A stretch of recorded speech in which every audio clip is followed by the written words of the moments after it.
కొంచెం టమాటా వేసారా? టమాటా వేయలేదా? చూపిస్తుంది యాప్లో చూపిస్తుందా? యాప్లో రాంగ్ చూపిస్తుందా? చెక్ చేస్తాను. ఎకరాకి ఎంత వచ్చింది? ఎన్ని క్వింటాలు వచ్చింది? 10 క్వింటాలు వచ్చింది.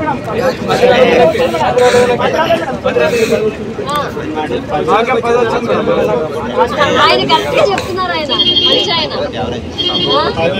10 వచ్చాయి. వర్షాలు పడ్డాయి కదా ఎక్కువ. కరెక్ట్ చెప్పాలా మీరు?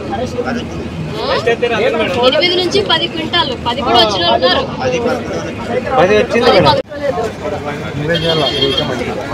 బాగా ఎండబెట్ట చేస్తున్నారా?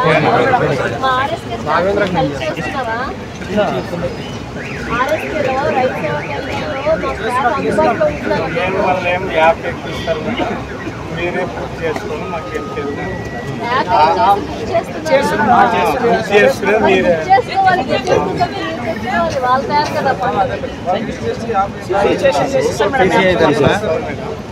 మేడం మాట ఇక్కడ ఆర్ఎస్టీకి రావడం జరిగింది. ముఖ్యంగా ఇక్కడ గ్రామంలో మీరు చూస్తే రైతులందరూ కూడా చాలా వరకు ఇరిగేటెడ్ ఏరియా ఉంది కాబట్టి డ్రిప్ ఇరిగేషన్ పెట్టుకున్నారు.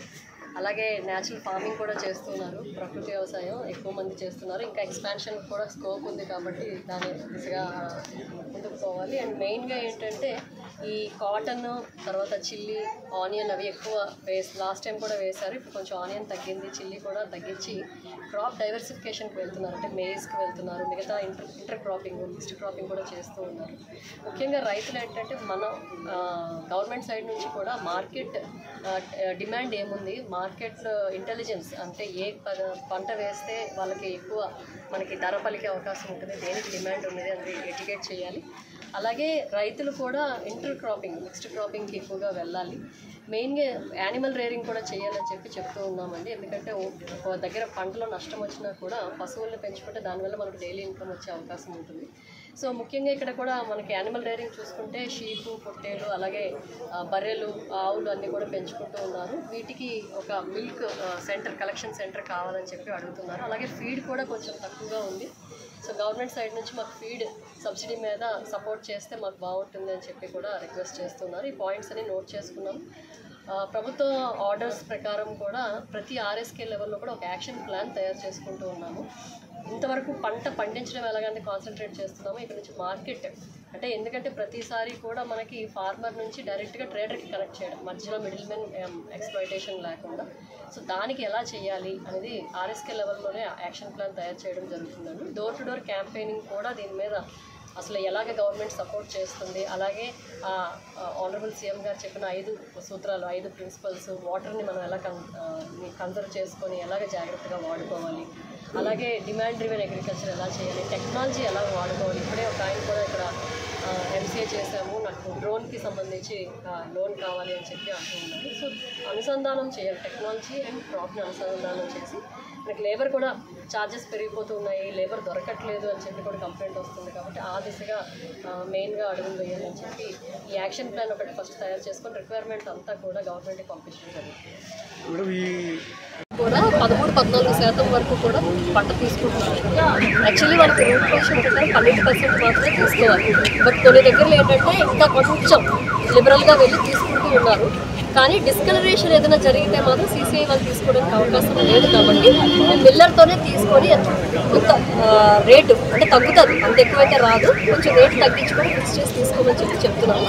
రైతులు వెనక్కి పంపించొద్దు, ధర తగ్గినా కూడా మిల్లర్ నుంచి తీసుకోమని చెప్తున్నాం. సీసీఐ వాళ్ళకి తీసుకోవడానికి అవకాశం ఉంటుంది.